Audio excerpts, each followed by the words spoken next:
Okay, second weekend of the Six Nations, Scotland versus France at Murryfield. The ending of this game is controversial. The game itself is a tale of two halves.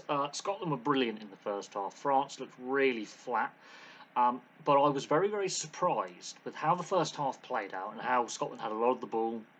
They had a man advantage at one point, that it was only 13-10 at half time.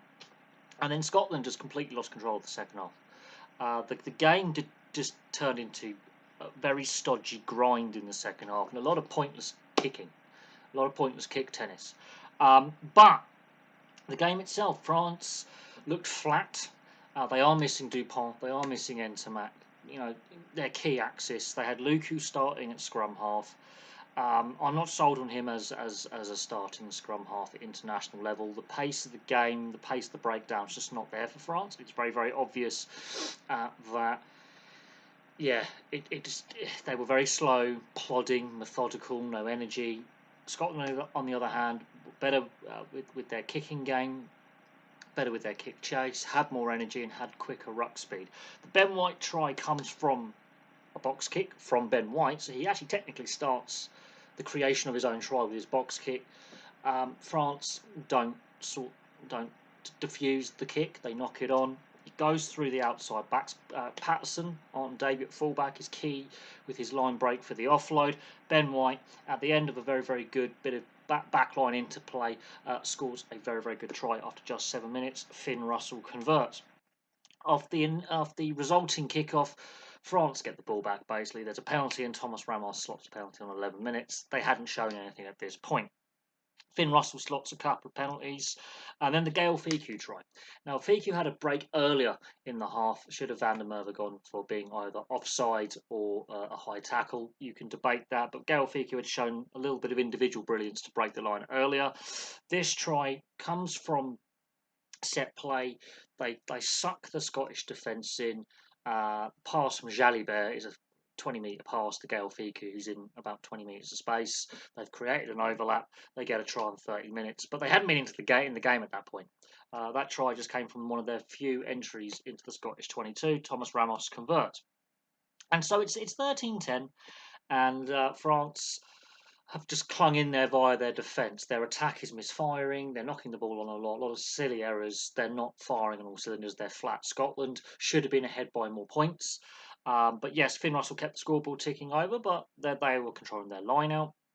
There were very few scrums, but they were winning the breakdown, the contact area. They were on top in all areas, and they were playing at a faster pace. Then the Antonio yellow card for a no-arms tackle shoulder charge. If that's a World Cup pool stage match last year, that's a red. That's upgraded to a red. The inconsistency with this off-field review is doing my head in. It's very obvious on the replays. He's dropped his shoulder and he's put his shoulder through the player's head. That player, I forget. I think it was it one of the Fergusons? He doesn't return to the field play after half time.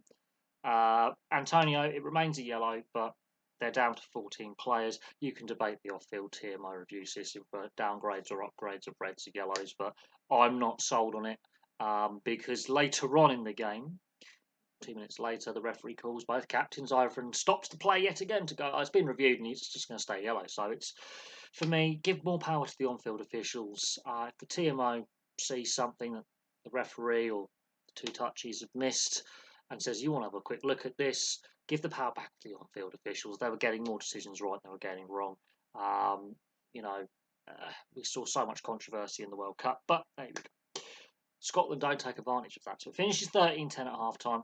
We kick off the second half. The second half started really cagey. Not really flowing as much. There were a few line breaks here or there. There was a few flashes, but it was mainly played in the middle third of the field. Finn Russell does slot a penalty on 58 minutes to make it 16-10. Now France do have to chase the game. 20 minutes to chase the game, and then we basically have the kick tennis. And I was really tuning out of this game. This game was lost all intensity. Scotland could have easily. With bearing in mind France had been down to 14 players for 10 minutes, Scotland could have shown what they showed against Wales in that first half. I've seen the highlights of that. They were on fire. They blitzed the Welsh. They lost control of the game by falling into the trap of, well, we don't really need to do anything. The French have got to come out and play. No, you've always got to be on the front foot. The pointless kick tennis, kicking for kicking's sake.